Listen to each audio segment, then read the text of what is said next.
नौजवान साथियों, देखो अब 2019 में आप लोगों ने कमल के फूल पर मोहर लगाई, बटन दबाया और मोदी जी को दूसरी बार प्रधानमंत्री बनाया।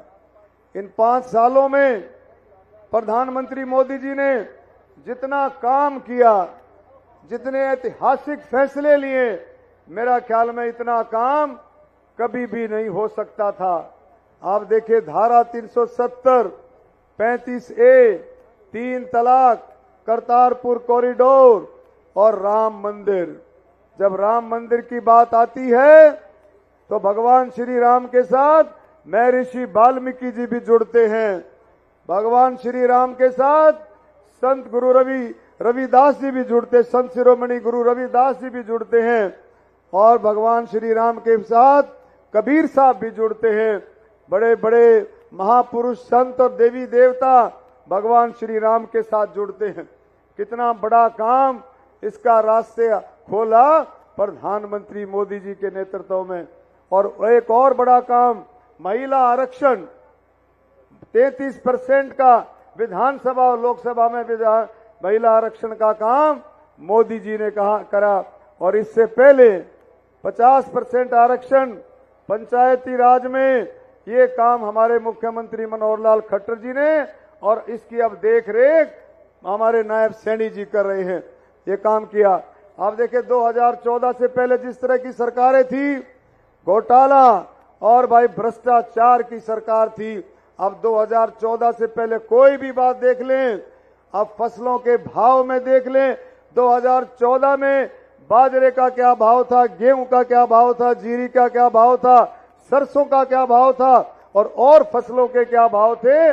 और आज 2024 में देखें कि भाव क्या है।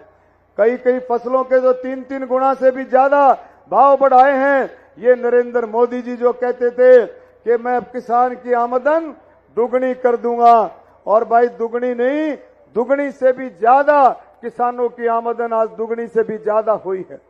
14 फसलें ऐसी है कि हरियाणा सरकार देश में पहली सरकार है जो 14 फसलों पर एमएसपी देती है, एमएसपी पे खरीद करती है। ये कितना बड़ा बदलाव है। आप किसी भी फील्ड में देखें, 2014 से 24 का कंपैरिजन करें। मैं एक और बात कहना चाहता हूं, जो भ्रष्टाचार का जो पैसा था, घोटालों का पैसा था, वो मोदी जी ने उसको रोक करके, उस पर कंट्रोल करके आज विकास के रास्ते खुले हैं। एक उदाहरण आपको मैं देता हूं। एक ऐसा समय था, मैं भी उस समय मेंबर पार्लियामेंट था, एक ऐसा समय था कि सिर्फ 30,000 करोड़ रुपए का बजट हुआ करता था रेलवे का। कोई काम से अगर हम जाते थे तो रेल मंत्री कहता था भाई पैसे नहीं हैं। और आज अगर आप देखें, अकेले रेलवे महकमे का, अकेले रेलवे महकमे का 2.5 लाख करोड़ का बजट रेलवे महकमे का है। ये संभव हुआ है मोदी जी के नेतृत्व में। इसीलिए अब हम बात कर सकते हैं कि भाई बेरी को भी रेल से जोड़ा जाए। ये अब हम बात कर सकते हैं मोदी जी के नेतृत्व में, ये हम बात कर सकते हैं। और मुझे पूरी उम्मीद है आने वाले समय में बेरी, छूछकवास, इनको भी हम रेल से जोड़ेंगे, इसमें कोई दो राय नहीं है। कई काम ऐसे होते हैं बहुत जल्दी हो जाएं, कई कामों में थोड़ा समय लगता है, कई में और ज्यादा समय लगता है। तो मेरे बुजुर्गों साथियों, आप लोगों ने 2019 में भी आशीर्वाद दिया और भाई फिर से आपके बीच में आशीर्वाद लेने के लिए आया हूं। और भाई काफी गांवों का हमने दौरा किया है और जो बचे हुए गांव हैं उनको भी हम जल्दी उन गांवों का भी दौरा करेंगे और वहां जाकर के भी माताएं, बहन और बुजुर्गों का आशीर्वाद लेंगे और नौजवानों को अपने साथ चलने के लिए प्रेरित करेंगे कि आए और भाई प्रधानमंत्री मोदी जी के साथ चले। आप देखें, एक और नौजवानों के लिए खुशखबरी है कि पहले था 10 लाख रुपया, अब मोदी जी ने किया 20 लाख रुपए तक का कोई काम। कोई नौजवान बेरोजगार, कोई नौजवान अगर कोई काम अपना शुरू करना चाहे तो उसको किसी प्रकार की गारंटी देने की जरूरत नहीं है और भाई इंटरेस्ट फ्री लोन है, वो आप कर सकते हैं इस काम को। और मुझे पूरी उम्मीद है कि 20 लाख रुपए में कोई भी नौजवान अपना काम शुरू कर सकता है। और भी बहुत सारे रास्ते खोले हैं। 3 करोड़ महिलाओं को लखपति बनाने का लक्ष्य, 59 करोड़ लोगों के आयुष्मान कार्ड, 10 करोड़ से भी ज्यादा महिलाओं को उज्ज्वला योजना का लाभ, 12 करोड़ किसानों को किसान सम्मान निधि राशि का मिलना, ये बहुत बड़ी बड़ी चीजें हैं जो मोदी जी के नेतृत्व में हुई है। मोदी जी का कहना है कि देश का किसान, देश का गरीब, दलित, बैकवर्ड, नौजवान, कर्मचारी, व्यापारी, स्वतंत्रता सेनानी, शहीदों के परिवार और बुजुर्ग और महिलाएं और खिलाड़ी, इनके सब के लिए मोदी जी ने रास्ते खोले हैं। इनको मजबूत करने के लिए अलग अलग योजनाएं बनाई हैं और उन योजनाओं का लाभ अब खिलाड़ियों को भी देखें। खिलाड़ियों की जो सम्मान निधि राशि है उसको बहुत ज्यादा बढ़ाया गया है। इसी तरह से शहीदों के परिवार की सम्मान निधि राशि को भी बढ़ाया गया है। ये सब के सब बातें मोदी जी के नेतृत्व में संभव है। तो मैं ये कहना चाहूंगा भाई, ये दूसरी पार्टी, ये कांग्रेस पार्टी सिर्फ झूठ बोलती है, अफवाह फैलाती है और दुष्प्रचार करती है। इनके पास और कुछ नहीं है। सोशल मीडिया, कुछ 4-5 चैनल अपने बना रखे हैं, यूट्यूबर्स बना रखे हैं।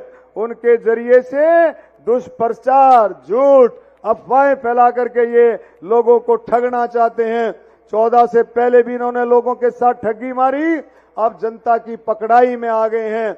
जनता ने इनको पकड़ लिया है और इनको जान भी लिया है कि किस तरह का माहौल ये बनाना चाहते हैं। बेरी के विधायक ने पिछले दिनों में किस तरह की बात रखी, आप सबको पता है। कौन सा वातावरण पैदा करना चाहते हैं ये?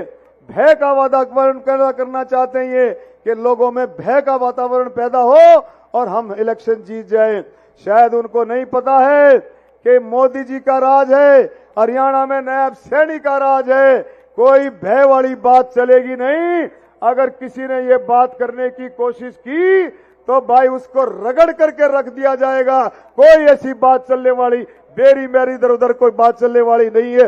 लोग बाग खुल करके भारतीय जनता पार्टी के साथ हैं, लोग बाग खुल करके कमल के साथ हैं और लोग बाग खुल करके मोदी जी के साथ हैं, लोग बाग खुल करके नायब सैनी जी के साथ हैं।